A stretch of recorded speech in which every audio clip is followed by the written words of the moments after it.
दोन्ही जे पक्ष आहेत ते एकत्र नाशिकमध्ये येत आहेत, मोठा मोर्चा काढतायत तुमच्या नेतृत्वात असेल किंवा बाळानंदकर, संदीप देशपांडे, एक मोठा मोर्चा प्रशासनाविरोधात तुम्ही नाशिकमध्ये काढताय. नाशिकमध्ये शिवसेना हे नेहमी सक्रिय आहे. महाराष्ट्र नवनिर्माण सेनासुद्धा नाशिकमध्ये जनतेच्या प्रश्नावरती आवाज उठवत असते. नाशिक हे एक पवित्र धार्मिक शहर. नाशिकमध्ये कुंभमेळ्याचं आयोजन केलं जातं.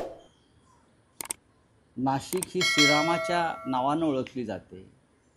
तशी नाशिक ही कुसुमाग्रज स्वातंत्र्यवीर सावरकर यांच्या नावानं ओळखलं जाणारं एक शहर आहे. आज नाशिकमध्ये जी अवस्था आहे, परिस्थिती आहे,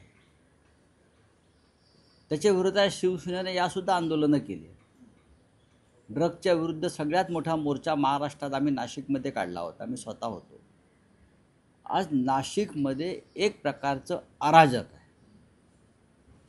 नाशिकच्या महानगरपालिकेमध्ये जो भ्रष्टाचार सुरू आहे त्याच्यामुळे नाशिक शहराची पूर्ण वाटलं. शहरातल्या लोकांना पाणी नाही आहे, रस्ते नाही आहेत, सुविधा नाही आहेत. नाशिकमध्ये गुंडगिरी वाढलेली आहे. नाशिकमध्ये खुलेआम MD ड्रग्सचा व्यापार सुरू आहे. तरुण मुलांपर्यंत हे ड्रग्स सहज उपलब्ध होत आहे. नाशिकमध्ये शेतकऱ्यांच्या आत्महत्या जिल्ह्यामध्ये वाढलेल्या आहेत. आणि हे नाशिक शहर राज्याच्या मुख्यमंत्र्यांनी म्हणजे देवेंद्र फडणवीस यांनी दत्तक घेतलेलं आहे विकासासाठी. देवेंद्रजीने एकदा 2 दिवस विरोधी पक्षाच्या नेत्यांबरोबर नाशिकमध्ये फिरावं. त्यांच्याबरोबर नाही, त्यांच्या लोकांबरोबर, विरोधी पक्षाच्या लोकांबरोबर नाशिकमध्ये फिरावं आणि नाशिकची अवस्था एकदा पाहावी. आम्ही वारंवार त्यांना कळवून झालं. आमच्या लोकांनी आंदोलनं झाली, रस्ता रोको झाले. शेवटी असं ठरलं की या नाशिकच्या प्रश्नावर शिवसेना आणि मनसे यांनी एकत्र येऊन एक विराट मोर्चा काढावा, जन आक्रोश मोर्चा काढावा आणि सरकारचं लक्ष वेधून घ्यावं.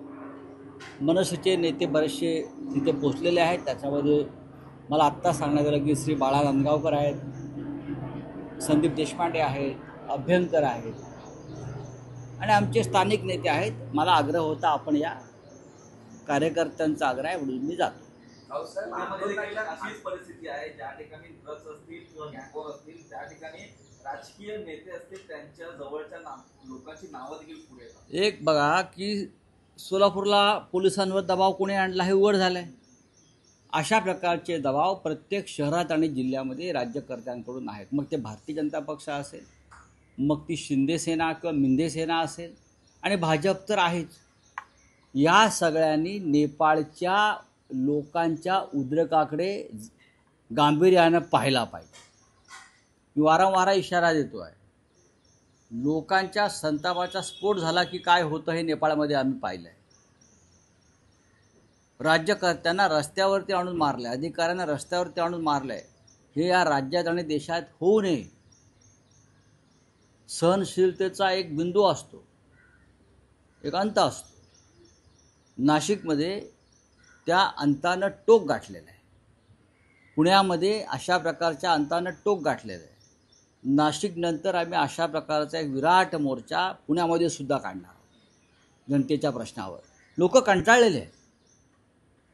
लोकांनी ह्यांना मतदान केलेलं नाही, पण व्होट चोरीच्या माध्यमातून हे लोक सत्तेवर आले आहेत आणि बेबंद आणि बेफाम झालेले आहेत. त्यांना त्यांची जागा दाखवावी लागेल आणि नाशिकनंतर इतर शहरामध्ये सुद्धा अशा प्रकारचे विराट मोर्चे, जन आक्रोश मोर्चे काढले जातात.